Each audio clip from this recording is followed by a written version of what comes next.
드론 카메라가 이와태현의 험준한 산을 비추는 순간 아무도 예상치 못한 충격적인 발견이 세상에 드러났습니다. 20년간 미스터리로 남아있던 한 가족의 실종, 이끼로 뒤덮인 자동차 안에서 발견된 세 구의 유해와 한 장의 종이에 쓰인 마지막 메시지. 내가 사라지면 그것은 내가 옳은 일을 하려고 했기 때문이야. 권희정, 평범한 간호사였던 그녀는 무엇을 알고 있었길래 자신과 가족의 목숨이 위험에 처했을까요? 그녀가 남긴 테이프에 담긴 충격적인 비밀, 그리고 20년간 침묵 속에 살아남은 아들의 증언이 드러내는 끔찍한 진실. 의료계의 권위자들이 필사적으로 감추려 했던 그 이야기가 마침내 빛을 보게 됩니다. 여러분이 지금 보고 계신 이 이야기는 단순한 미스터리가 아닙니다. 이것은 침묵 속에서도 진실을 외치는 한 어머니의 용기와 희생, 그리고 20년의 어둠 끝에 마침내 정의를 찾아가는 여정입니다. 지금 바로 구독과 좋아요를 눌러주시고 여러분이 어디서 시청하고 계신지 댓글로 알려주세요. 이와태현의 산들 위로 드론 카메라가 날아다닌다. 차가운 바람 소리와 함께 드론의 저음 윙윙거림이 공기를 가른다. 2011년의 어느 날이다. 영상 촬영 기사 박정우는 무심코 모니터를 바라보고 있었다. 그의 눈은 지친 듯했지만 이내 뭔가가 그의 시선을 사로잡았다. 나무들 사이에서 비치는 이상한 반짝임. 그는 렌즈를 가까이 가져갔다. 뭐지? 전구가 중얼거렸다. 그곳에는 이끼로 뒤덮인 자동차 한 대가 있었다. 마른 나뭇가지들 아래 숨겨져 있었고 20년 동안 손길이 닿지 않은 듯했다. 부분적으로 보이는 번호판에는 권이라는 글자가 희미하게 남아있었다. 정우의 심장이 빠르게 뛰기 시작했다. 차량 옆에는 빛바랜 붉은 머리카락을 가진 인형이 떨어져 있었다. 그는 즉시 드론을 더 가까이 조종했고 무정의를 들었다. 중앙본부에 연락해주세요. 뭔가 발견했습니다. 1시간 후 경찰과 과학수사대가 현장에 도착했다. 험한 산길을 내려가 차량에 접근하는 데만 45분이 걸렸다. 수사관 김민지는 목장갑을 끼고 조심스럽게 차 문을 열었다. 문이 삐걱거리며 열리자 참을 수 없는 악취가 그녀를 덮쳤다. 그녀는 본능적으로 뒤로 물러섰다. 마스크 줘요. 그녀가 요청했다. 손전등을 비추자 차 안에는 뼈들이 보였다. 운전석에는 성인 여성의 해골이, 뒷좌석에는 작은 아이의 것으로 보이는 해골이, 그리고 조수석에는 또 다른 성인의 해골이 있었다. 백발이 남아있는 것으로 보아 노인이었을 것이다. 민지는 입을 다물었다. 10년차 형사였지만 이런 광경은 여전히 그녀의 가슴을 무겁게 만들었다. 뒷자리에서는 어린이용 일기장이 발견되었다. 표지에는 한글로 권준호의 비밀일기라고 쓰여 있었다. 그리고 조수석 아래에는 녹이 세운 카세트 테이프 녹음기가 있었다. 배터리는 녹아내렸지만 안에는 여전히 테이프가 들어있었다. 이거 보존 처리 필요해요. 민지가 말했다. 조심스럽게 다뤄주세요. 장면이 바뀌고 20년 전인 1991년으로 돌아간다. 서울의 한 작은 아파트. 권희정은 9살 난 청각장애 아들 준호의 옷을 입히고 있었다. 그녀의 손길은 부드럽고 사랑스러웠다. 준호는 웃음 짓고 있었지만 희정의 눈에는 뭔가 걱정스러운 기색이 역력했다. 엄마, 이제 갈까요? 희정의 어머니 김영순이 부엌에서 불렀다. 그녀는 이미 허약해 보였고 손에는 작은 국화 꽃다발을 들고 있었다. 네, 어머니. 가방 다 챙겼어요. 희정이 대답했다. 그녀는 잠시 거울을 바라보더니 목에 걸린 간호사 신분증을 벗어 서랍에 넣었다. 그리고 가방 안에 무언가를 더 집어넣었다. 작은 카세트 녹음기였다. 오늘은 모든 걸 바로잡을 거예요. 그녀가 속삭였다. 세 사람은 채에 탑승했다. 목적지는 이와태현에 있는 희정의 남편 권도현의 묘지였다. 도현은 희정이 간호사로 일하던 병원에서 의문의 죽음을 맞이했다. 공식 기록으로는 심장마비였지만 희정의 눈빛에는 의심이 가득했다. 엄마, 이번에는 아빠한테 내가 직접 편지 읽어줄 거야. 준호가 수화로 말했다. 희정은 미소를 지으며 고개를 끄덕였지만 그녀의 눈에는 눈물이 맺혔다. 톨게이트를 지나가는 마지막 순간 CCTV 카메라에 세 사람의 모습이 포착되었다. 희정은 살짝 미소 짓고 있었고 준호는 창밖을 호기심 어린 눈으로 바라보고 있었다. 영수는 조용히 국화꽃잎을 어루만지고 있었다. 그 후로 20년 동안 아무런 소식이 없었다. 단지 침묵만이 남았다. 민지는 차 안에서 발견된 모든 증거를 조심스럽게 수집했다. 녹음기를 들고 있는 그녀의 손이 약간 떨렸다. 그녀는 자신도 어린 나이에 어머니를 잃었다는 것을 아무도 모르게 숨기려 했다.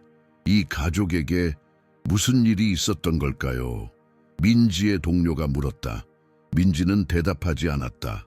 대신 그녀는 발견된 어린아이의 일기장을 조심스럽게 열었다.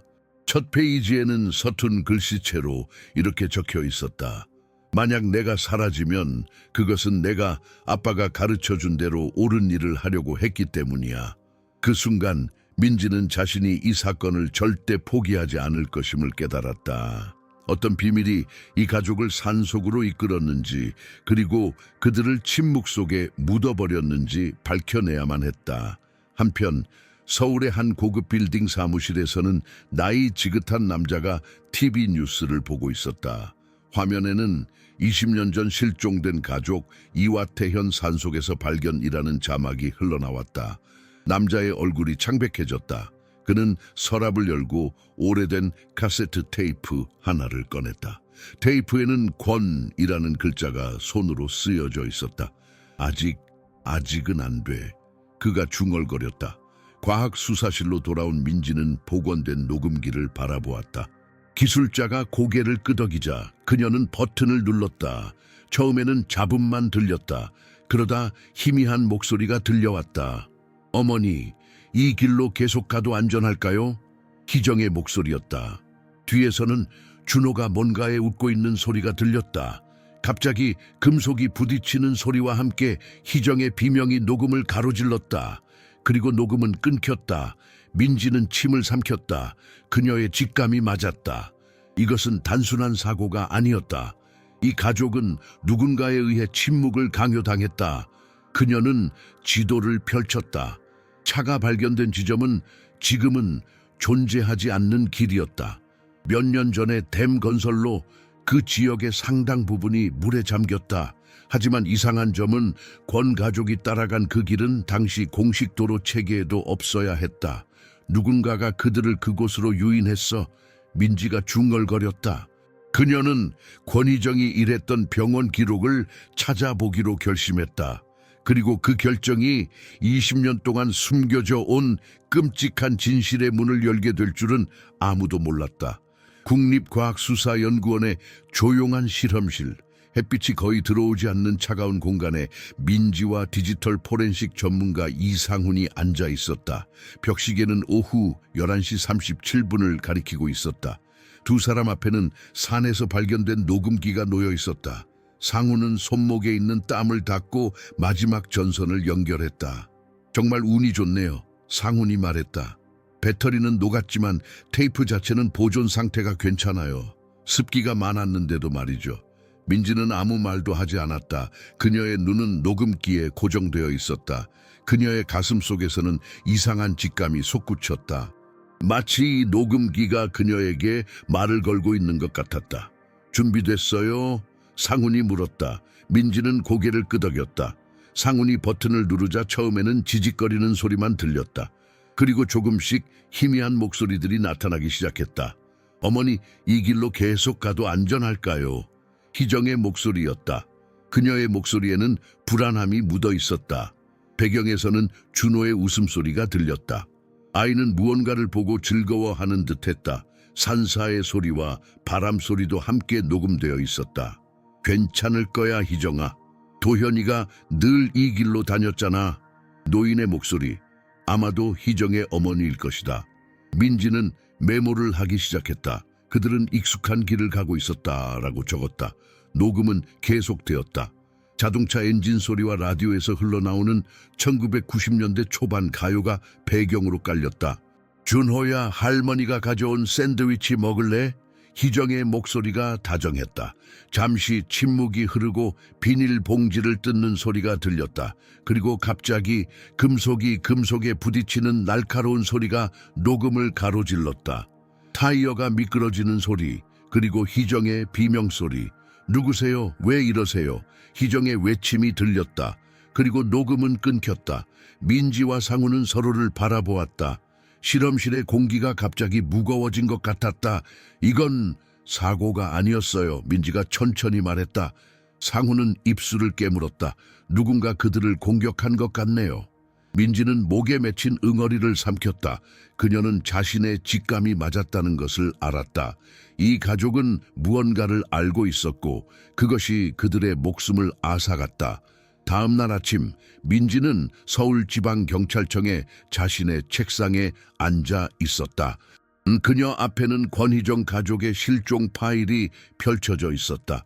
1991년 5월 7일 권희정 32세, 그녀의 어머니 김영순 67세, 그리고 아들 권준호 9세는 이화태현으로 가는 여행 중 사라졌다. 당시 수사는 차량 실종으로 처리되었고 몇 달 후 미해결 사건으로 분류되었다. 민지는 지도를 살펴보았다. 그녀가 발견한 것은 충격적이었다. 그 가족이 마지막으로 목격된 지점에서 차가 발견된 곳까지의 도로는 더 이상 존재하지 않았다. 2001년에 건설된 나카야마 댐이 그 지역의 상당 부분을 물에 잠기게 했다. 하지만 더 이상한 점은 그 차가 발견된 장소로 이어지는 길은 1991년 공식 도로 지도에도 표시되어 있지 않았다는 것이다. 그들은 왜 그곳에 있었을까? 민지는 중얼거렸다. 그녀의 상관인 박 과장이 다가왔다. 김민지 뭐 하고 있어? 민지는 얼른 서류들을 모았다. 1991년 실종 사건이요. 이번에 이화태현에서 차가 발견된 건요. 박 과장은 미간을 찌푸렸다. 그거? 이미 수사팀이 배정됐어. 넌 지금 진행 중인 서울 강남 연쇄 강도 사건에 집중해. 민지는 입술을 깨물었다. 하지만 과장님, 이건 단순한 사고가 아니에요.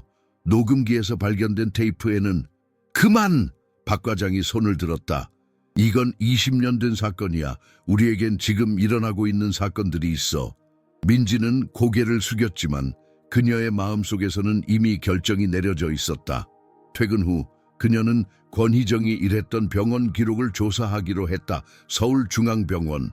한때 서울에서 가장 명성 높은 의료기관 중 하나였다. 민지는 병원 아카이브 앞에 서 있었다. 현재는 은퇴한 행정직원인 최영호가 그녀를 맞이했다. 1991년 기록이요.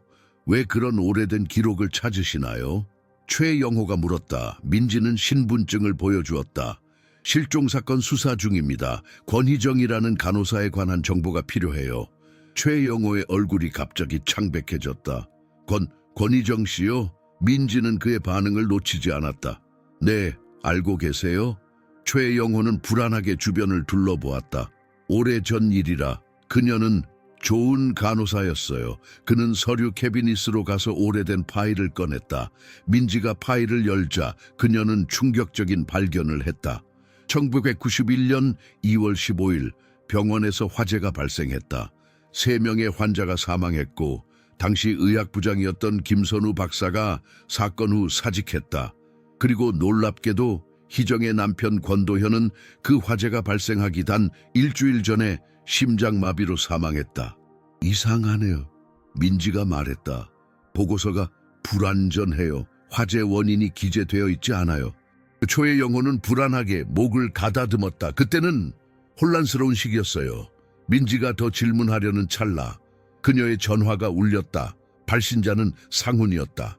민지 씨, 빨리 와봐요. 테이프에서 뭔가 더 발견했어요. 민지는 서둘러 실험실로 돌아갔다. 상훈은 컴퓨터 앞에 앉아 있었다. 그의 표정은 심각했다. 원본 테이프를 디지털화하고 노이즈를 제거했어요. 상훈이 설명했다. 그리고 배경에서 뭔가를 발견했어요. 그는 버튼을 눌렀다. 이번에는 희정의 비명소리 뒤에 아주 작게 들리는 남자의 목소리가 있었다. 이제 끝났다, 권희정. 너와 네 아들은 영원히 사라질 거야. 민지의 등골이 오싹해졌다. 그 목소리는 차갑고 계산적이었다. 더 있어요. 상훈이 말했다. 그는 다른 오디오 파일을 재생했다. 준호의 일기장에서 발견된 종이 조각에 적힌 점자를 해독했어요. 이 컴퓨터 화면에 번역된 내용이 나타났다. 내가 사라지면 그건 내가 아빠가 가르쳐준 대로 옳은 일을 하려고 했기 때문이야. 이건 희정의 필체예요. 민지가 속삭였다. 아들에게 메시지를 남긴 거예요. 상훈은 고개를 끄덕였다. 그녀는 뭔가 위험한 일이 일어날 것을 알고 있었어요. 그날 밤 민지는 잠을 이루지 못했다. 그녀의 머릿속에는 권희정의 목소리가 맴돌았다. 어떤 비밀이 그녀와 그녀의 가족을 죽음으로 몰아넣었을까? 그리고 왜 지금 20년이 지난 후에야 그들이 발견된 것일까? 한편 서울의 고급 아파트에서는 한 노인이 손떨림과 함께 오래된 카세트 테이프를 꺼내들었다. 테이프에는 권이라는 글씨가 손으로 쓰여 있었다. 그는 오래된 카세트 플레이어에 테이프를 넣고 재생 버튼을 눌렀다. 희정의 목소리가 흘러나왔다. 김 선생님, 제발 그만하세요. 환자들은 무고한 사람들이에요. 남자의 목소리가 대답했다. 네가 입 다물고 있으면 너와 네 아들은 안전할 거야. 하지만 네가 진실을 말하려 든다면 네 아들을 데려갈 거야. 녹음이 끝나자 노인은 테이프를 꺼내 불로 태웠다. 그의 손은 여전히 떨리고 있었다. 창밖으로는 서울의 밤 풍경이 펼쳐져 있었고 거대한 병원 건물의 넌사인이 밤하늘을 밝히고 있었다. 다음 날 아침 민지는 박 과장 앞에 서 있었다. 그녀의 눈은 밤샘으로 충혈되어 있었지만 그녀의 목소리는 확고했다. 경찰서의 불빛이 그녀의 창백한 얼굴을 비추고 있었다. 과장님, 이 사건을 제가 맡아야 합니다. 이건 단순한 사고가 아니었어요. 박 과장은 그녀를 의심스럽게 바라보았다. 김민지, 넌 지금 다른 사건이 있잖아. 이건 20년 된 사건이야. 왜 그렇게 집착하는 거지? 민지는 깊게 숨을 들이마셨다. 그녀는 자신의 개인적인 이유를 말할 수 없었다. 어린 시절 그녀의 어머니도 비슷한 방식으로 사라졌고 그 사건은 결코 해결되지 않았다. 테이프에서 발견된 음성이 단순한 사고가 아니라는 것을 증명해요. 그리고 그녀는 잠시 망설였다. 병원 기록에서 이상한 점을 발견했습니다. 권희정의 남편이 죽기 전에 병원에서 화재가 있었어요. 박 과장은 안경을 고쳤었다. 사무실 창문으로 들어오는 아침 햇살이 그의 얼굴을 비추었다. 그는 민지의 열정과 집념을 잘 알고 있었다. 그녀는 항상 최고의 수사관 중 하나였다. 그가 마침내 말했다. 일주일 동안만 이 사건을 조사해. 그 후에 결과가 없으면 다시 현재 사건으로 돌아와. 알았지? 민지는 고개를 끄덕였다. 감사합니다, 과장님. 그날 오후 민지는 이와 태현으로 향하는 기차에 몸을 실었다. 창밖으로 지나가는 풍경은 아름다웠지만 그녀의 마음은 무거웠다. 그녀는 노트북을 열고 권희정 가족에 관한 모든 정보를 다시 검토했다. 권희정, 32세, 서울중앙병원 중환자실 간호사. 남편 권도현은 같은 병원 약사로 일했다. 그는 1991년 2월 8일 갑작스러운 심장마비로 사망했다. 아들 권준호는 선천성 청각장애를 가지고 있었다. 희정의 어머니 김영수는 남편을 일찍 여의고 딸과 함께 살았다. 민지는 병원 화재 보고서를 다시 읽었다. 2월 15일 권도현이 사망한 지 일주일 후 병원 3층 말기 환자 병동에서 화재가 발생했다. 3명의 환자가 사망했고 의학부장 김선우 박사가 사직했다. 화재의 원인은 전기 합선으로 기록되어 있었지만 자세한 조사 보고서는 없었다. 그리고 그로부터 3개월 후 권희정과 그녀의 가족은 사라졌다. 기차가 이와태현의 작은 역에 도착했을 때 이미 저녁이 되어 있었다. 민지는 작은 역 안에 짐을 풀고 곧바로 차가 발견된 장소에서 가장 가까운 마을로 향했다. 나카야마 마을은 산속에 자리 잡은 작은 마을이었다. 인구는 200명 남짓. 민지는 마을 주민들에게 1991년에 대해 물어보기 시작했다. 마을 찻집에서 그녀는 80대로 보이는 노인 하나다 씨를 만났다. 그는 평생을 이 마을에서 살았다고 했다. 1991년 5월에 서울에서 온 가족을 기억하세요. 민지가 물었다. 그녀는 권희정의 사진을 보여주었다. 하나다 씨는 안경을 고쳐 쓰고 사진을 유심히 바라보았다. 그의 손은 약간 떨리고 있었다. 찻집의 나무 천장에서 흘러나오는 따뜻한 조명이 그의 주름진 얼굴을 비추었다. 이 여자, 그가 천천히 말했다. 기억나요. 그녀는 무서워 보였어요. 마치 누군가가 그녀를 쫓고 있는 것처럼. 민지의 심장이 빨라졌다. 그녀가 뭐라고 했나요? 하나다 씨는 눈을 감고 기억을 더듬었다. 그녀는 다카하시라는 기자를 찾고 있었어요. 우리 마을 신문사에 있던 사람이죠. 하지만 그는 이미 도쿄로 떠난 후였어요. 기자요? 민지가 물었다. 왜 기자를 찾았을까요? 하나다 씨는 어깨를 으쓱했다. 모르겠어요. 하지만 그녀는 매우 불안해 보였어요. 아이와 노인을 데리고 있었고 그녀는 계속해서 창밖을 내다보고 있었어요. 그 후에 그들이 어디로 갔는지 아세요? 산 쪽으로 갔어요. 다음 마을로 가는 지름길이라고 했어요. 하지만 그 길은 위험했어요. 특히 밤에는. 민지는 메모를 했다. 그녀의 마음속에서는 퍼즐 조각들이 하나씩 맞춰지기 시작했다. 다카하시 기자는 지금 어디 있나요? 하나다 씨의 표정이 어두워졌다. 그는 몇 년 전에 사고로 죽었어요. 도쿄에서 차 사고였다고 들었어요. 민지는 한숨을 쉬었다. 또 다른 막다른 길이었다. 다음 날 아침 민지는 서울로 돌아왔다. 그녀는 곧바로 서울중앙병원 아카이브로 향했다. 이번에는 더 구체적인 정보를 찾기 위해서였다. 1991년 화재 사고 보고서 전체를 보고 싶습니다. 그녀가 아카이브 담당자에게 말했다. 담당자는 컴퓨터를 확인했다. 죄송합니다만 그 보고서는 누락되어 있네요. 누락이요? 민지가 물었다. 어떻게 공식 보고서가 누락될 수 있죠? 잘 모르겠습니다. 시스템에는 있지만 실제 파일은 찾을 수 없네요. 민지는 좌절감을 느꼈다. 그녀는 병원 로비에서 잠시 생각에 잠겼다. 그리고 그때 그녀는 무언가를 기억해냈다. 권도현 희정의 남편은 병원 약사였다. 그가 무슨 이유로 갑자기 심장마비로 사망했을까? 그녀는 다시 아카이브로 돌아갔다. 권도현의 사망 기록을 볼 수 있을까요? 이번에는 파일을 찾을 수 있었다. 보고서에 따르면 권도현은 근무 중 갑작스러운 심장마비로 쓰러졌다. 부검은 이루어지지 않았다. 당시 담당 의사는 김선우 박사였다. 김선우 박사가 어디 있는지 아세요? 민지가 물었다. 담당자는 고개를 저었다. 그는 오래전에 병원을 떠났어요. 하지만 그의 아들이 지금 이 병원의 이사입니다. 김재호 이사님이요.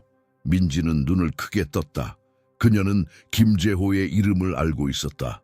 그는 서울에서 가장 영향력 있는 의료 경영인 중 한 명이었다.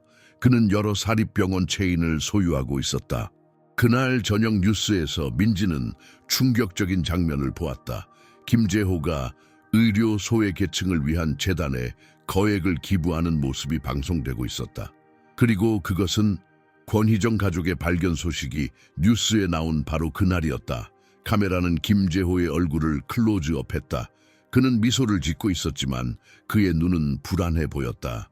인터뷰 도중 그는 계속해서 넥타이를 만지작거렸다. 민지는 TV를 꺼버렸다. 그녀는 자신의 아파트 거실에 놓인 화이트보드 앞에 섰다. 그녀는 지금까지 알게 된 모든 사실을 정리하기 시작했다. 권도현 병원 약사, 김선우 박사가 담당했던 심장마비로 사망 병원 화재, 권도현 사망 일주일 후 3명의 환자 사망 김선우 박사, 화재 후 사직, 현재 행방불명 권희정, 기자를 찾았음, 무언가를 폭로하려 했을 가능성 김재호, 김선우의 아들 가족 발견 소식 직후 자선 기부 민지는 깊게 생각에 잠겼다. 그리고 그때 그녀의 전화가 울렸다. 발신자는 상훈이었다. 민지 씨, 준호의 소지품 중에서 뭔가를 더 발견했어요. 민지는 즉시 실험실로 향했다. 상훈은 작은 종이 한 장을 집게로 들고 있었다. 그것은 오래되고 누렇게 변색된 편지였다. 이건 준호의 주머니에서 발견된 거예요. 점자로 쓰여 있고 아래에는 한글 번역이 있어요. 민지는 조심스럽게 종이를 들여다보았다. 거기에는 이렇게 쓰여 있었다. 내가 사라지면 그것은 내가 아빠가 가르쳐준 대로 옳은 일을 하려고 했기 때문이야. 그리고 그 아래에는 더 작은 글씨로 엄마가 쓴 편지, 보내지 않음. 민지는 숨을 멈췄다. 이건 희정의 필체였다. 그녀는 자신에게 일어날 일을 예상하고 있었다. 희정 씨, 당신은 무엇을 알고 있었던 거죠? 민지가 속삭였다. 이와태현으로 돌아온 민지는 차가운 봄바람을 맞으며 폐쇄된 옛 산길을 걷고 있었다. 나뭇가지들이 바람에 흔들려 음산한 소리를 내고 있었다. 이 길은 20년 전 나카야마 댐 건설로 대부분 물에 잠겼지만 고지대 일부는 여전히 남아있었다. 민지는 권희정 가족의 차가 발견된 곳에서 역추적하여 그들이 지나왔을 경로를 찾고 있었다. 그녀의 등에는 작은 배낭이 매달려 있었고 손에는 옛 지도와 GPS 장치를 들고 있었다. 푸른 하늘 위로 까마귀 한 마리가 날아가는 것이 보였다. 여기서 뭘 찾고 있는 거지? 그녀는 중얼거렸다. 2시간 동안 숲속을 헤매다 민지는 마침내 흥미로운 것을 발견했다. 오래된 도로의 한 부분에서 진흙 속에 화석화된 타이어 자국이 있었다. 그것은 시간이 멈춘 것처럼 그대로 보존되어 있었다. 민지는 무릎을 꿇고 자국을 자세히 살펴보았다. 이건 최근 것이 아니야. 수년 동안 여기 있었던 거야. 그녀는 조심스럽게 타이어 자국에 사진을 찍었다. 자국은 마치 차가 빠르게 미끄러진 것처럼 보였다. 그리고 그 옆에는 또 다른 타이어 자국이 있었다. 2번째 차량의 것이었다. 민지의 심장이 빨라졌다. 그녀는 계속해서 길을 따라 움직였다. 약 50m 더 가자 그녀는 또 다른 것을 발견했다. 부러진 나뭇가지에 걸린 천 조각이었다. 그것은 이미 낡고 색이 바랬지만 여전히 그 형태를 유지하고 있었다. 민지는 장갑을 끼고 조심스럽게 그것을 집어들었다. 그것은 스카프의 일부였다. 그리고 그녀는 그것을 어디서 본 적이 있다는 것을 깨달았다. 톨게이트 CCTV 영상에서 김영순이 목에 두르고 있던 바로 그 스카프였다. 이런, 민지가 속삭였다. 그녀는 증거물 봉투에 스카프를 넣었다. 더 가파른 경사로를 따라 올라가자 민지는 나무들 사이로 절벽을 볼 수 있었다. 그녀는 천천히 가장자리로 다가갔다. 아래로는 약 30m의 낙차가 있었고 그 밑에는 지금은 물에 잠긴 계곡이 있었다. 권희정의 차는 바로 이 절벽 아래에서 발견되었다. 민지는 주변을 더 자세히 살펴보았다. 그리고 그녀는 충격적인 발견을 했다. 절벽 가장자리 근처의 땅에는 깊은 타이어 자국이 있었다. 마치 차가 급제동을 한 것 같았다. 하지만 더 중요한 것은 그 옆에 또 다른 타이어 자국이 있었다는 것이다. 이 자국은 첫 번째 차를 향해 돌진한 흔적이었다. 차가 떨어진 게 아니야. 누군가가 그들을 밀어버린 거야. 갑자기 민지의 전화가 울렸다. 발신자는 상훈이었다. 민지 씨, 중요한 정보가 있어요. 김재회 대해 조사해봤는데 그가 최근에 기부한 재단이 특이해요. 그 재단은 5년 전에 설립됐는데 이사회에는 전 서울중앙병원 임원들이 포함되어 있어요. 민지는 눈을 감았다. 모든 것이 연결되기 시작했다. 상훈 씨, 지금 당장 김재호의 아버지 김선우 박사에 대한 모든 정보를 찾아봐요. 그리고 1991년 서울중앙병원 화재에 대한 신문 기사도요. 전화를 끊은 민지는 다시 주변을 살펴보았다. 그녀는 이제 확신했다. 권희정 가족은 살해당했다. 그리고 그것은 희정이 알고 있던 무언가와 연관이 있었다. 병원 화재, 그녀의 남편의 죽음, 그리고 그녀가 찾으려 했던 기자, 모든 것이 연결되어 있었다. 서울 대형 병원 체인 본사 건물, 김재호는 넓은 창문으로 서울 스카이라인을 내려다보고 있었다. 그의 사무실은 건물 최상층에 위치해 있었다. 벽에는 그의 아버지 김선우 박사와 함께 찍은 사진이 걸려 있었다. 그의 비서가 노크 후 들어왔다. 회장님, 오늘 뉴스 보셨습니까? 20년 전 실종된 가족 건에 대해 경찰이 본격적인 수사에 나섰다고 합니다. 김재호의 얼굴이 굳어졌다. 누가 담당하고 있지? 김민지 형사라고 합니다. 그녀가 이와태현에 다녀왔다고 해요. 김재호는 손가락으로 책상을 두드렸다. 그의 표정에는 불안감이 역력했다. 그녀를 계속 주시해. 그리고 아버지에게 연락해. 네, 회장님. 비서가 나가자 김재호는 서랍에서 오래된 사진 한 장을 꺼냈다. 사진 속에는 젊은 의사들과 간호사들이 병원 앞에서 웃고 있었다. 그 중에는 권희정도 있었다. 김재호는 사진을 바라보다가 갑자기 그것을 찢어버렸다. 서울 외곽의 요양원. 최영호 전 서울중앙병원 행정직원은 자신의 작은 아파트에서 병원 시절의 기록들을 뒤적이고 있었다. 그의 손은 떨리고 있었다. TV에서는 권희정 가족 발견에 대한 뉴스가 나오고 있었다. 이제는 모든 걸 말해야 할 때인가. 그는 오래된 카세트 테이프를 집어들었다. 권이라고 쓰여진 그 테이프를 그는 20년 동안 간직해왔다. 그는 낡은 카세트 플레이어에 테이프를 넣고 재생 버튼을 눌렀다. 테이프에서는 권희정과 김선우 박사의 대화가 흘러나왔다. 김 선생님, 제발 그만하세요. 환자들은 무고한 사람들이에요. 희정의 목소리가 떨렸다. 네가 입 다물고 있으면 너와 네 아들은 안전할 거야. 하지만 네가 진실을 말하려 든다면 네 아들을 데려갈 거야. 김선우의 목소리는 차갑고 위협적이었다. 도현이의 죽음도 선생님 때문이죠. 그가 진실을 알아내서 희정의 목소리가 울먹였다. 그는 너무 많은 것을 알았어. 그리고 넌 이제 선택해야 해. 침묵하고 살든지 아니면... 대화가 계속되던 중 갑자기 타이어 소리가 급하게 들리고 테이프는 끊겼다. 최영호는 테이프를 멈추고 깊은 한숨을 내쉬었다. 그의 눈에는 눈물이 고여 있었다. 용서해 주세요, 권희정 씨. 내가 더 빨리 말했어야 했는데. 그는 오래된 노트북을 켜고 익명의 이메일 계정을 만들기 시작했다. 그는 이 테이프를 디지털화하여 경찰에 보내기로 결심했다.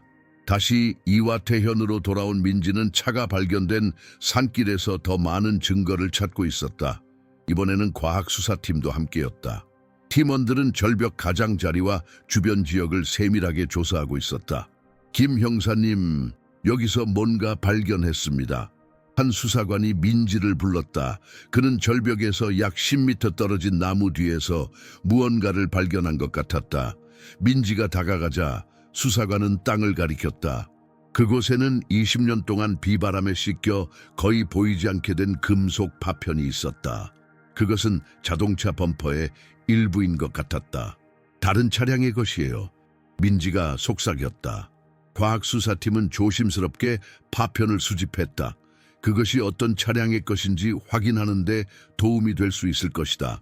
해가 지기 시작하자 민지는 작은 수첩에 지금까지의 발견을 정리했다. 타이어 자국, 2대의 차량, 하나는 권희정의 차, 다른 하나는 미확인 스카프 조각, 김영순의 것으로 확인 절벽 가장자리에 급제동 흔적, 차가 강제로 밀려난 증거 금속 파편, 두 번째 차량의 것으로 추정 모든 증거는 같은 결론을 가리키고 있었다. 권희정 가족은 누군가에 의해 의도적으로 절벽 아래로 밀려났다. 민지의 전화가 또다시 울렸다. 이번에는 박 과장이었다. 민지야, 서울로 돌아와. 김재호가 너에 대해 불만을 제기했어. 네가 그를 불법적으로 조사하고 있다고. 민지는 놀랐다. 과장님, 저는 그냥 권희정 사건을 조사하고 있을 뿐이에요. 김재호는 제가 언급한 적도 없어요. 그럼 그가 어떻게 내 이름을 알지? 아무튼 당장 돌아와. 이건 명령이야. 전화가 끊어지자 민지는 깊은 생각에 잠겼다. 김재호가 그녀의 수사를 알고 있다는 것은 그가 무언가를 숨기고 있다는 증거였다. 그리고 그것은 아마도 그의 아버지 김선우 박사와 관련이 있을 것이다. 진실을 밝혀낼 거예요, 권희정 씨. 민지가 절벽을 바라보며 속삭였다. 당신과 당신의 가족을 위해서. 서울로 돌아온 민지는 경찰서 지하 보관실에서 상훈과 만났다. 형광등 불빛 아래 그들의 얼굴은 창백하게 빛나고 있었다. 좁은 공간에는 증거물 상자들이 가득했고 공기는 축축하고 먼지 냄새가 났다. 김재호가 왜 갑자기 관심을 보이는 걸까요? 상훈이 물었다.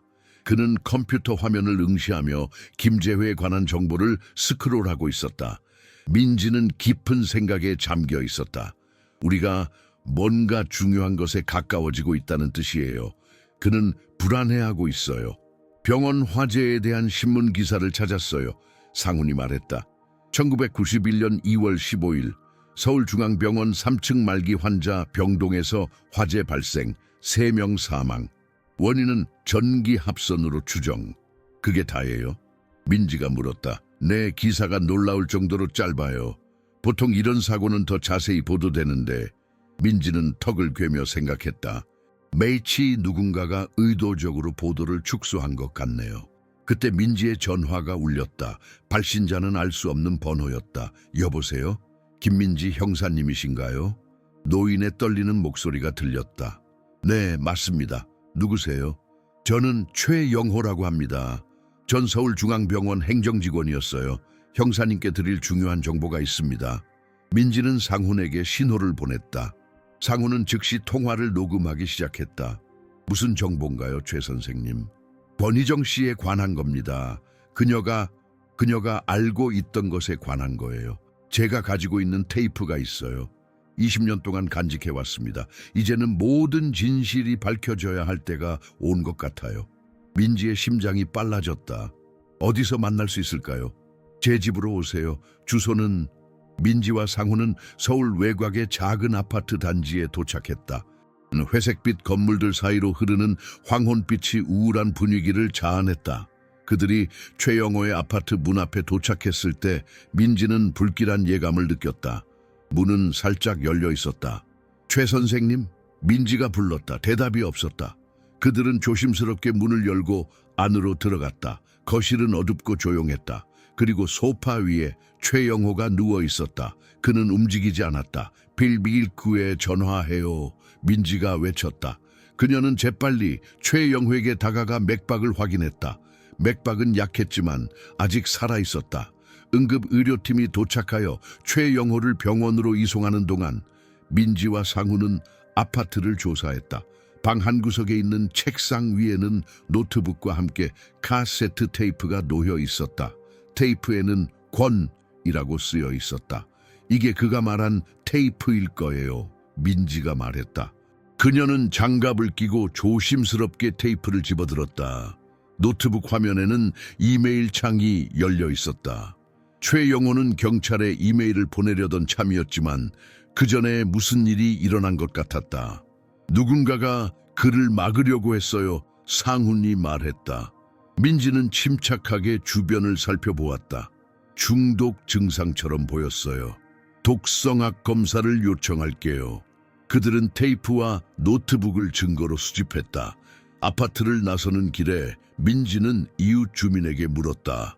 오늘 최영호 선생님을 방문한 사람을 보셨나요? 노인 여성이 고개를 끄덕였다. 네, 오후에 양복 입은 젊은 남자가 왔어요. 아주 깔끔하게 생겼더군요. 병원에서 왔다고 했어요. 민지와 상훈은 의미심장한 눈빛을 교환했다. 다음 날 아침, 민지는 서울중앙병원의 옛 건물 앞에 서 있었다. 1991년 화재가 발생했던 이 건물은 이제 병원의 행정동으로 사용되고 있었다. 그녀는 깊은 숨을 들이마시고 안으로 들어갔다. 접수대에서 그녀는 신분증을 보여주며 말했다. 김민지 형사입니다. 병원의 오래된 기록을 확인하고 싶습니다. 직원은 약간 당황한 표정을 지었다. 어떤 기록을 찾으시나요? 1991년 병원 화재와 관련된 모든 기록이요. 그리고 권희정이라는 간호사에 관한 기록도요. 잠시만요. 직원은 전화를 들어 누군가에게 연락했다. 몇 분 후 중년 남성이 민지에게 다가왔다. 안녕하세요, 김 형사님. 저는 이진수 병원 기록 관리자입니다. 무엇을 도와드릴까요? 민지는 그를 따라 지하 기록 보관실로 향했다. 좁은 복도를 지나 그들은 마침내 큰 금속 문 앞에 도착했다. 여기가 오래된 기록들이 보관된 곳입니다. 이진수가 설명했다. 하지만 대부분의 1990년대 기록은 이미 디지털화되었어요. 그는 문을 열고 불을 켰다. 방 안에는 수많은 파일 캐비닛과 상자들이 가득했다. 먼지 냄새가 공기 중에 떠다녔다. 화재 보고서는 어디 있을까요? 민지가 물었다. 이진수는 컴퓨터를 확인했다. 1991년 2월 15일 화재. 여기 있네요. 섹션 C, 선반 47. 그들은 해당 선반으로 이동했다. 이진수가 상자를 꺼내자 민지는 긴장된 표정으로 지켜보았다. 그러나 상자 안에는 아무것도 없었다. 이상하네요. 이진수가 말했다. 목록에는 분명히 여기 있어야 하는데. 민지는 실망을 감추지 못했다. 권희정의 인사 기록은요? 이진수는 다시 컴퓨터를 확인했다. 섹션 B, 선반 23. 이번에도 상자는 비어 있었다. 누군가 모든 기록을 제거한 것 같네요. 민지가 말했다. 이진수는 불편한 표정을 지었다. 글쎄요. 아마도 디지털화 과정에서 오류가 있었을지도 모릅니다. 그때 민지의 시선이 방구석에 있는 작은 문에 고정되었다. 저기는 뭐가 있나요? 오, 그건 오래된 의료장비 보관소예요. 거의 사용하지 않는 공간이죠. 민지는 그 문으로 다가갔다. 열어볼 수 있을까요? 이진수는 망설였지만 결국 열쇠를 꺼냈다. 문이 열리자 먼지 냄새가 강하게 풍겼다. 방 안에는 오래된 의료기기들이 어지럽게 놓여 있었다. 민지의 눈이 반짝였다. 선반 위에 오래된 카세트 녹음기가 놓여 있었다. 그것은 병원용 녹음기로 환자 기록과 의사의 메모를 녹음하는 데 사용되는 것이었다. 이거 아직도 사용하나요? 민지가 물었다. 이진수는 고개를 저었다. 아니요, 지금은 모든 것이 디지털이에요. 이건 그냥 역사적인 장식품 정도죠. 민지는 녹음기를 자세히 살펴보았다. 녹음기 측면에는 서울중앙병원 중환자실이라고 쓰여 있었다. 그리고 놀랍게도 그 안에는 여전히 테이프가 들어있었다. 이거 가져가도 될까요? 민지가 물었다. 증거로 필요해요. 이진수는 불안한 표정을 지었지만 결국 동의했다. 경찰서로 돌아온 민지는 즉시 과학수사실로 향했다. 상우는 이미 최영호의 테이프를 분석하고 있었다. 어떤가요? 민지가 물었다. 상우는 심각한 표정으로 고개를 들었다요. 이건 충격적이에요. 테이프에는 권희정과 김선우의 대화가 녹음되어 있어요. 김선우가 환자들을 대상으로 불법 실험을 했다는 내용이에요. 그리고 권도현이 그것을 발견했기 때문에 죽였다는 거군요. 민지가 마무리했다. 민지는 병원에서 가져온 녹음기를 보여주었다. 이것도 분석해 주세요. 몇 시간 후 그들은 두 번째 테이프의 내용을 들을 수 있었다. 테이프는 23일차 말기 환자실이라고 표시되어 있었다. 처음에는 기침 소리와 의료기계의 삐 소리만 들렸다. 그리고 희미하게 사람들의 비명 소리가 들렸다. 무슨 일이 벌어지는 거지? 상훈이 중얼거렸다. 그리고 마침내 희정의 목소리가 들렸다. 오늘은 1991년 2월 15일 밤 11시 30분이다. 김선우 박사는 알고 있었다. 그는 문들을 잠갔다. 환자들은 살아서 타버렸다. 이건 사고가 아니었다. 이건 테이프가 갑자기 끊겼다. 민지와 상우는 충격에 빠져 서로를 바라보았다. 이제 알겠어요. 민지가 속삭였다. 권희정은 김선우가 의도적으로 화재를 일으켰다는 증거를 가지고 있었어요. 그래서 그녀와 그녀의 가족은 그때 민지의 전화가 울렸다. 발신자는 일본의 국제번호였다. 여보세요? 민지가 대답했다. 김민지 형사님이신가요? 여성의 목소리가 들렸다. 저는 일본 오사카에 있는 Second Chance NGO의 미야모토 유키라고 합니다. 아주 중요한 정보가 있어요. 민지는 귀를 기울였다. 저희 센터에 한 남성이 있어요. 그는 청각장애가 있고 몇 주 전 그가 종이에 이름을 적었어요. 권준호 코레라고요. 한국인이 맞나요? 라는 뜻으로요. 민지는 숨을 멈췄다. 준호? 그가 살아있다고요? 네, 하지만 그의 상태가 좋지 않아요. 그는 심각한 정신적 충격을 입은 것 같아요. 최근에 그가 한국 뉴스에서 자신의 가족에 관한 이야기를 보고 이렇게 적었어요. 민지의 눈에 눈물이 고였다. 곧 그곳으로 가겠습니다. 부탁드릴게요. 그를 잘 돌봐주세요. 전화를 끊은 민지는 상훈에게 눈길을 돌렸다. 준호가 살아있어요. 일본에서요. 상훈의 눈이 커졌다. 어떻게 그게 가능하죠? 차에서는 세구의 유해가 발견됐잖아요. 민지는 깊은 생각에 잠겼다. 그 중 하나가 준호의 것이 아니었던 거예요. 누군가 다른 사람이었어요. 하지만 누구지? 그녀는 다시 녹음된 테이프를 들었다. 그리고 이번에는 그녀가 전에 놓쳤던 것을 발견했다. 희정의 비명 뒤에 아주 작게 들리는 남자의 목소리가 일본어로 뭔가를 말하고 있었다. 상훈 씨, 이 부분을 분석해봐요. 일본어 번역이 필요해요. 상훈은 고개를 끄덕였다. 민지는 여권을 확인하며 생각했다. 내일 일본으로 갑니다. 준호를 찾아야 해요. 오사카의 하늘은 잿빛 구름으로 뒤덮여 있었다. 비행기에서 내린 민지의 얼굴에 차가운 빗방울이 떨어졌다. 그녀는 잠시 하늘을 올려다보았다. 마치 하늘도 그녀의 무거운 마음을 반영하는 것 같았다. 택시를 타고 세컨드 찬스 NGO 센터로 향하는 동안 민지는 창밖으로 스쳐 지나가는 일본의 풍경을 바라보았다. 그녀의 머릿속에는 수많은 질문이 맴돌고 있었다. 준호는 어떻게 살아남았을까? 20년 동안 어디서 지냈을까? 그리고 무엇보다 그는 그날 밤 무슨 일이 있었는지 기억하고 있을까? 여기 도착했습니다. 택시 기사가 말했다. NGO 센터는 조용한 주택가에 위치한 2층짜리 건물이었다. 외벽은 연한 파스텔색으로 칠해져 있었고 입구 위에는 Second Chance, 두 번째 기회라는 간판이 걸려 있었다. 민지는 깊은 숨을 들이마시고 센터로 들어갔다. 리셉션에서 그녀를 맞이한 여성은 미야모토 유키였다. 김민지 형사님이시죠? 유키가 영어로 물었다. 민지는 고개를 끄덕였다. 네, 권준호를 만나러 왔습니다. 유키의 얼굴은 진지해졌다. 그를 만나기 전에 알아두셔야 할 것이 있어요. 그는 심각한 정신적 트라우마를 겪고 있어요. 거의 말을 하지 않고 대부분의 시간을 혼자 보내요.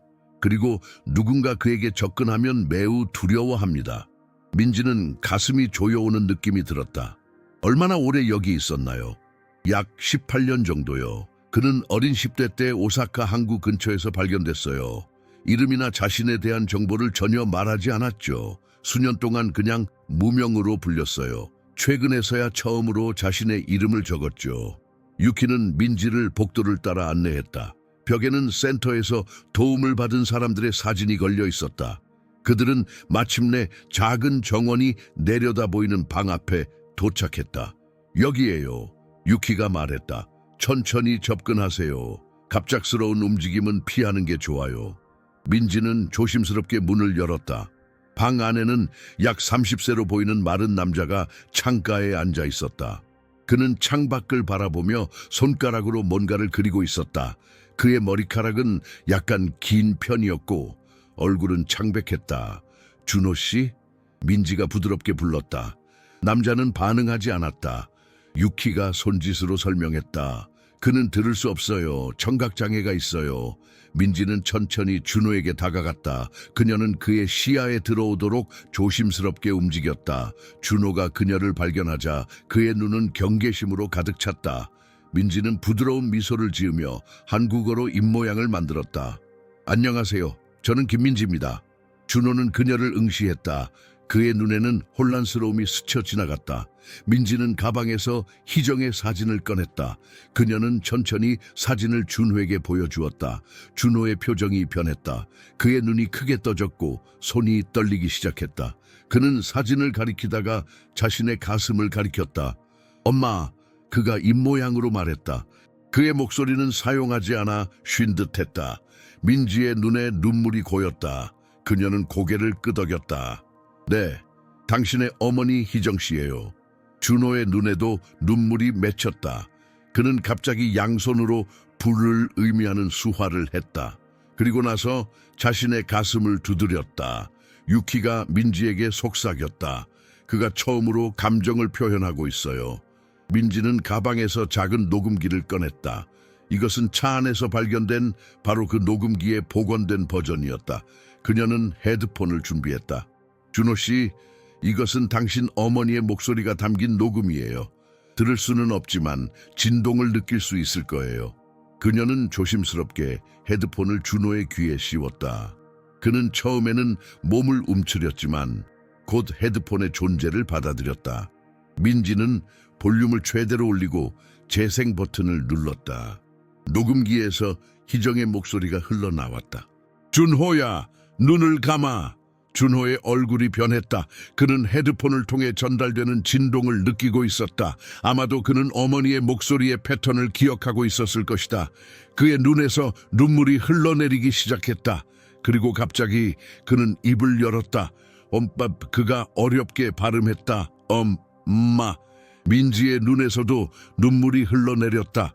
그녀는 준호의 손을 부드럽게 잡았다. 네, 당신의 엄마예요. 우리는 이제 그녀가 무슨 일을 당했는지 알아내고 있어요. 준호는 한동안 아무 말도 하지 않았다. 그는 그저 헤드폰을 통해 전달되는 어머니의 목소리의 진동을 느끼며 눈물을 흘렸다. 마침내 그는 천천히 손을 뻗어 민지의 노트를 가리켰다. 그는 펜을 들고 싶어 하는 것 같았다. 민지는 그에게 펜과 종이를 건넸다. 준호는 천천히 떨리는 손으로 글자를 쓰기 시작했다. 나는 그들이 차를 미는 것을 보았다. 2명이었다. 그리고 엄마는 소리치지 않았다. 민지는 글을 읽고 충격을 받았다. 2명이요? 누구였는지 기억나세요? 준호는 다시 글을 썼다. 의사. 그리고 다른 한 명은 얼굴이 보이지 않았다. 당신은 어떻게 살아남았어요? 준호의 눈에 공포가 스쳐 지나갔다. 그는 다시 펜을 들었다. 엄마가 나를 뒷좌석 바닥에 숨겼다. 소리내지 마. 움직이지 마. 차가 떨어졌을 때 나는 밖으로 던져졌다. 강물에 떨어졌다. 민지는 가슴이 조여오는 느낌이 들었다. 희정은 아들을 보호하기 위해 마지막 순간까지 싸웠던 것이다. 그 후에 무슨 일이 있었나요? 일본 어부가 나를 찾았다. 배에 태워주었다. 나는 너무 무서웠다. 말할 수 없었다.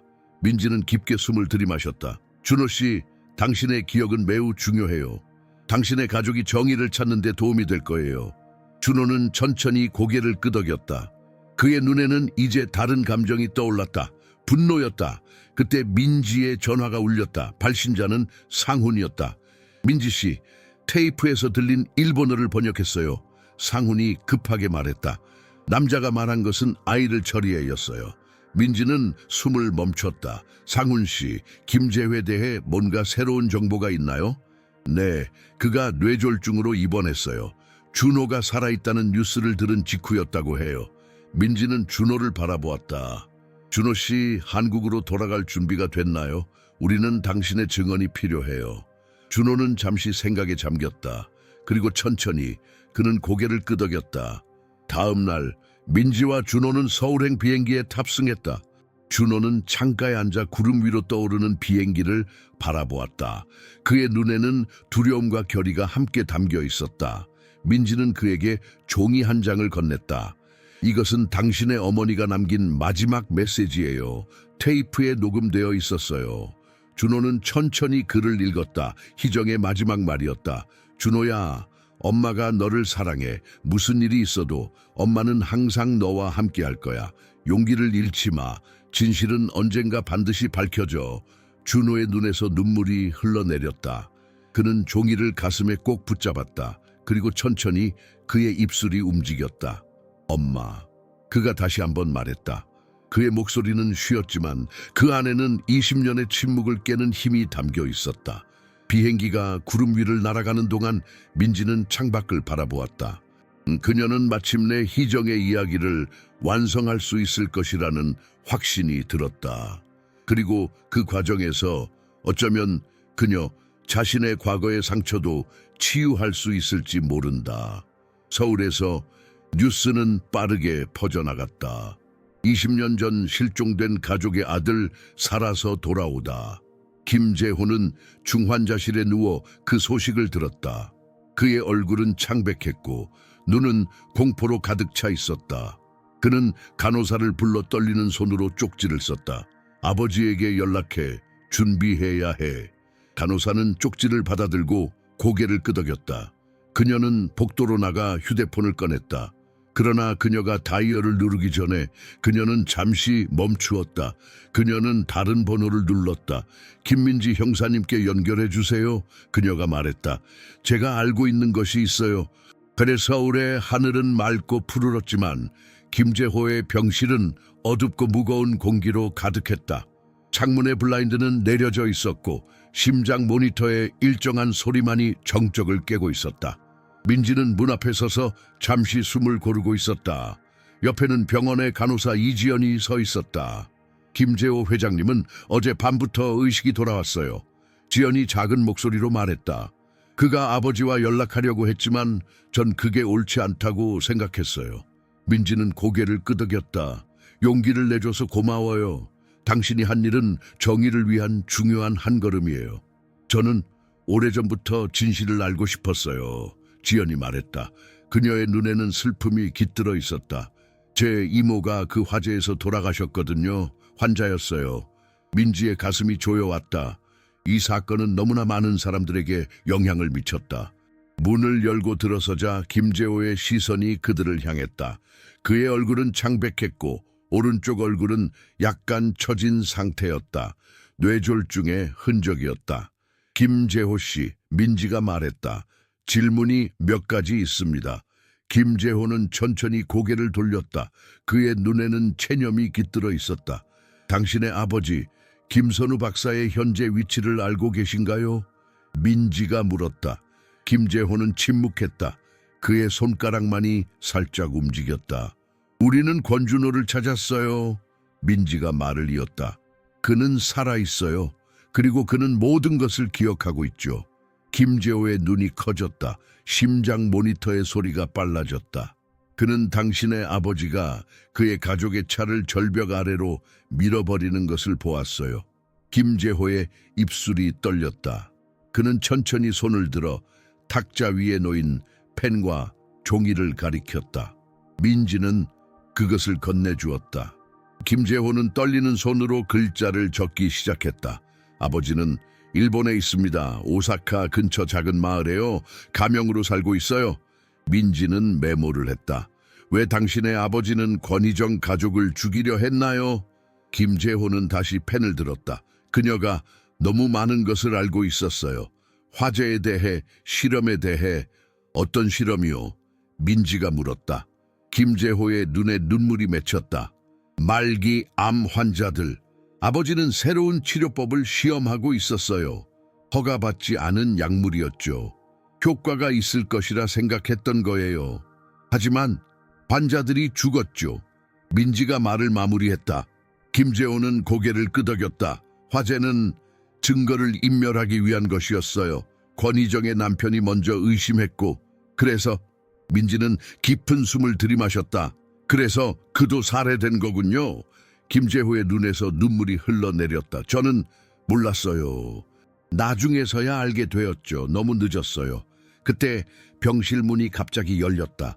박 과장이 급하게 들어왔다. 민지야, 큰일 났어. 최영호가. 뭐라고요? 민지가 물었다.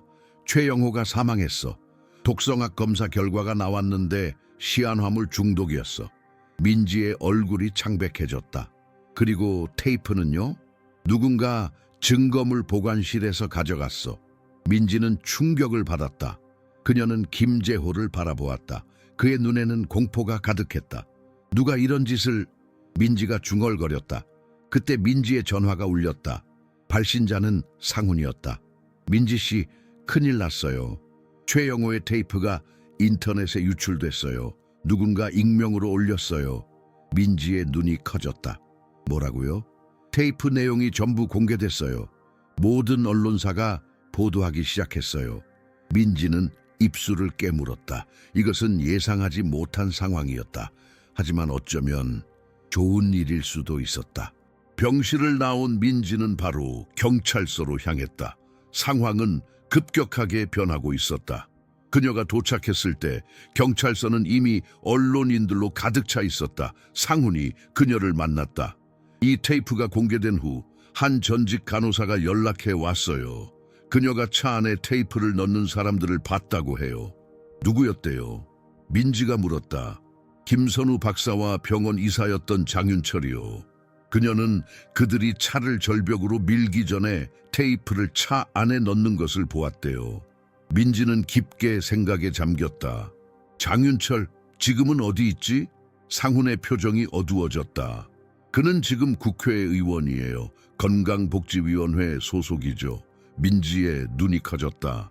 그가 바로 그 장윤철이라고. 장윤철은 현재 한국에서 가장 영향력 있는 정치인 중 한 명이었다.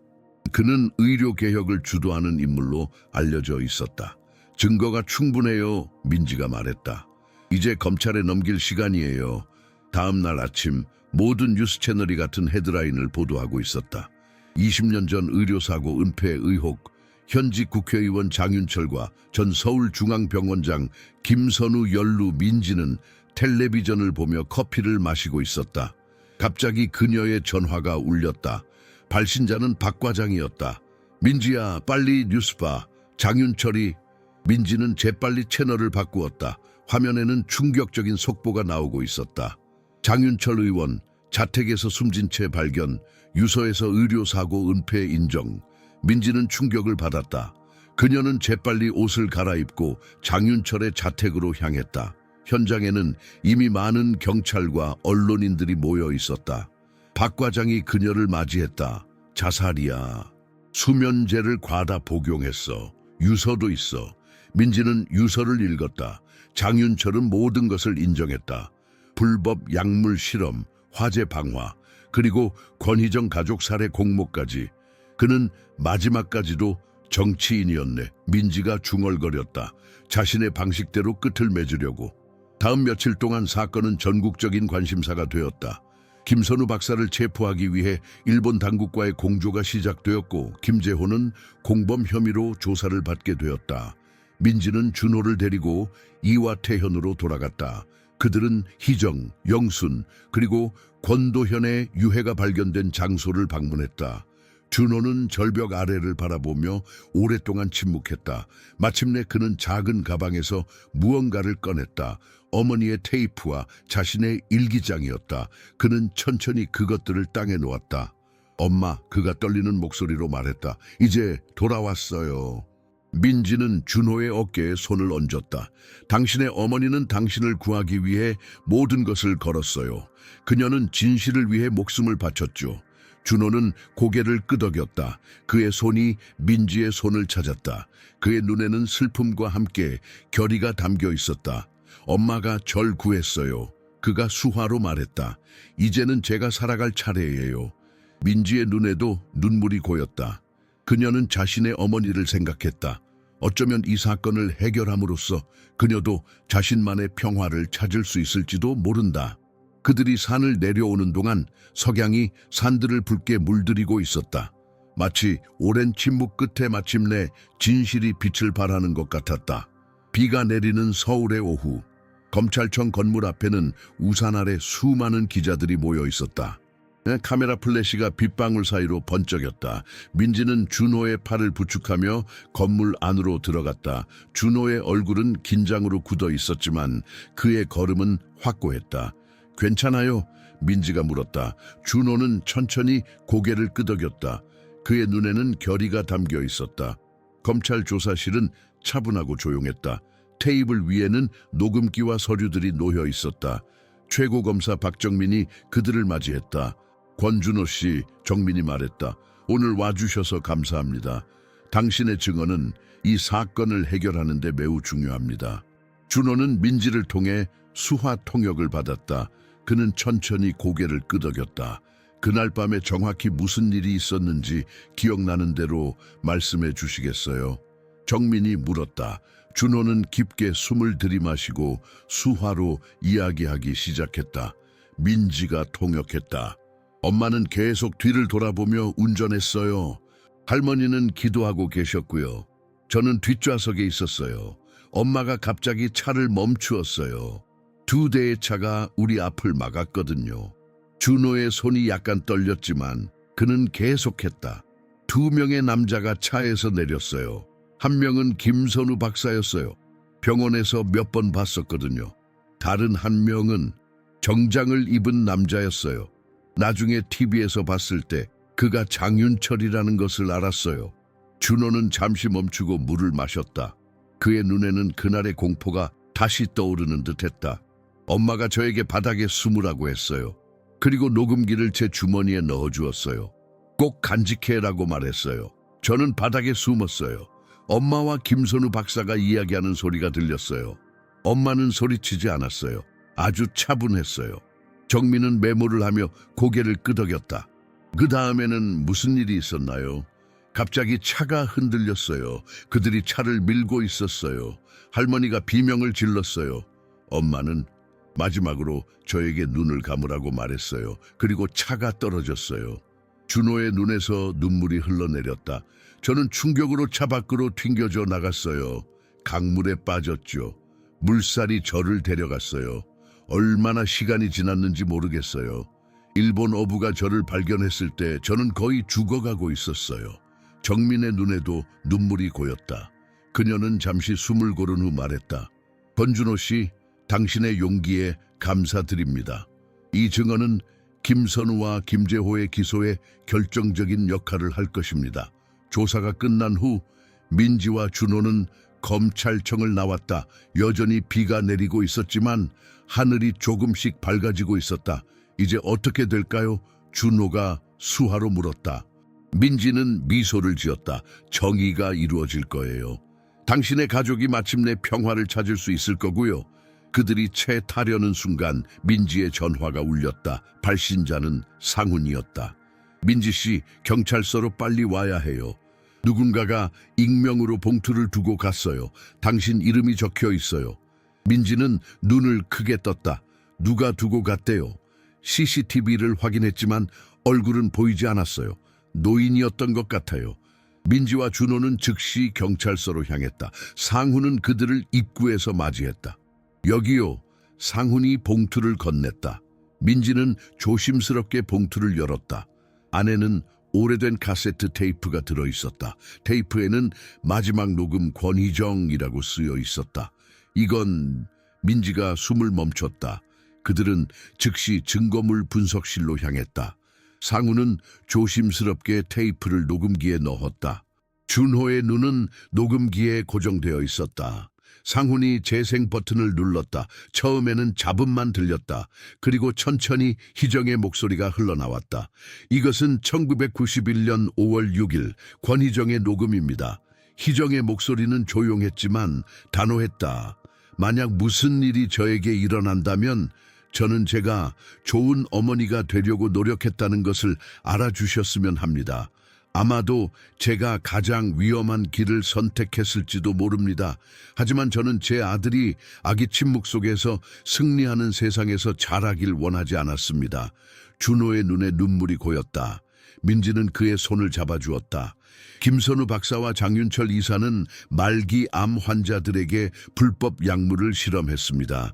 제 남편 도현이는 약사로서 그들의 처방전에 의문을 품었고 조사하기 시작했습니다. 그리고 그들은 그를 살해했습니다.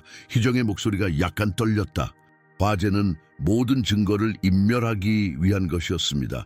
저는 그날 밤 근무 중이었고 김선우 박사가 환자실 문을 잠그는 것을 보았습니다. 그는 제게 그곳에 없었던 척하라고 위협했습니다. 하지만 저는 더 이상 침묵할 수 없었습니다. 희정은 잠시 침묵했다. 배경에서는 창문을 두드리는 빗소리가 들렸다. 내일 우리는 이와테현으로 갑니다. 저는 다카하시라는 일본 기자를 만나기로 했습니다. 그는 의료 스캔들에 관한 기사를 쓰고 있고 제가 가진 모든 증거를 그에게 전달할 예정입니다. 하지만 저는 그들이 우리를 따라올 것이라는 걸 알고 있습니다. 희정의 목소리가 부드러워졌다. 준호야, 만약 네가 이것을 듣고 있다면 엄마가 끝까지 너를 지켜주지 못해서 미안해. 하지만 엄마의 사랑은 절대 사라지지 않을 거야. 엄마는 항상 내 곁에 있을게. 넌 용감하고 특별한 아이야. 진실을 위해 싸우는 법을 배웠으니 그 힘으로 살아가길 바래. 희정의 목소리가 조금 더 떨리기 시작했다. 그리고 언젠가 이 녹음을 듣게 될 누군가에게 부디 우리 이야기가 잊히지 않게 해주세요. 침묵 속에서 사라진 모든 희생자들을 기억해 주세요. 녹음이 끝났다. 방 안에는 깊은 침묵이 흘렀다. 준호의 어깨가 흔들렸다. 그는 소리 없이 울고 있었다. 민지도 눈물을 참을 수 없었다. 준호 씨, 민지가 부드럽게 말했다. 당신의 어머니는 정말 용감한 분이셨어요. 그녀의 진실이 마침내 세상에 알려졌어요. 준호는 천천히 고개를 들었다. 그의 눈에는 슬픔과 함께 자부심이 담겨 있었다. 그는 수화로 말했다. 엄마는 끝까지 싸웠어요. 이제는 제가 그 의지를 이어받을 차례입니다. 며칠 후 김선우는 일본에서 체포되어 한국으로 송환되었다. 그의 얼굴은 텔레비전 뉴스를 통해 전국에 방송되었다. 한때 존경받던 의사였던 그는 이제 범죄자가 되어 돌아왔다. 김재호는 증거인멸 혐의로 기소되었다. 그의 병원 체인은 급격히 가치가 하락했고 그가 설립한 재단은 해체되었다. 하지만 민지에게 있어 가장 중요한 순간은 따로 있었다. 그녀는 준호와 함께 이와태현의 작은 언덕에 서 있었다. 그곳은 권희정의 차가 발견된 곳 근처였다. 준호는 작은 나무를 심고 있었다. 이게 뭐예요? 민지가 물었다. 준호는 수화로 대답했다. 벚나무예요. 엄마가 좋아하셨던 거예요. 나무 앞에는 작은 비석이 놓여 있었다. 준호는 조심스럽게 글자를 새겼다. 한글과 점자로 여기 침묵 속에서 비밀리에 외쳤던 어머니의 목소리가 잠들다. 민지는 준호의 어깨에 손을 얹었다. 이제 그들은 평화를 찾았을 거예요. 준호는 고개를 끄덕였다. 그의 얼굴에는 평온함이 깃들어 있었다. 며칠 후 민지는 자신의 아파트에서 창밖의 서울 풍경을 바라보고 있었다. 그녀의 손에는 어머니의 사진이 들려 있었다. 그녀도 오래전에 의문의 사고로 사라졌었다. 엄마, 그녀가 속삭였다. 저도 언젠가 당신의 진실을 찾을 수 있을까요? 그녀의 전화가 울렸다. 발신자는 상훈이었다. 민지 씨, 권준호 씨가 당신을 만나고 싶대요. 그가 무언가 중요한 것을 발견했대요. 민지는 눈을 크게 떴다. 뭘 발견했대요? 그의 어머니의 다이어리를 번역했대요. 그리고 거기에 당신의 어머니 이름이 적혀 있었대요. 권희정의 이야기는 단순한 미스터리를 넘어 우리에게 깊은 질문을 던집니다. 진실을 위해 모든 것을 걸 수 있는 용기가 있습니까? 그녀는 자신의 목숨이 위험에 처할 것을 알면서도 침묵하는 대신 정의를 위해 싸우는 길을 선택했습니다. 여러분이라면 어떤 선택을 하셨을까요? 안전한 침묵 아니면 위험한 진실? 20년이라는 긴 시간 동안 묻혀있던 진실이 마침내 빛을 본 이 이야기는 우리에게 중요한 교훈을 남깁니다. 진실은 어둠 속에 영원히 묻혀있지 않습니다. 시간이 얼마나 걸리든 정의는 결국 그 모습을 드러냅니다. 그리고 희생이 헛되지 않았음을 준호의 생존과 김민지의 끈질긴 수사가 증명해 보였습니다. 때로는 한 사람의 용기가 세상을 바꿀 수 있습니다. 여러분의 삶에서도 침묵하기 쉬운 순간에 목소리를 낼 수 있는 용기를 기억하시길 바랍니다. 이 감동적인 이야기가 마음에 와닿으셨다면 채널 구독과 좋아요, 그리고 주변 분들과 공유해 주세요. 여러분의 응원이 더 많은 가슴 뛰는 이야기를 만들어가는 원동력이 됩니다. 다음 이야기에서 또 만나 뵙겠습니다.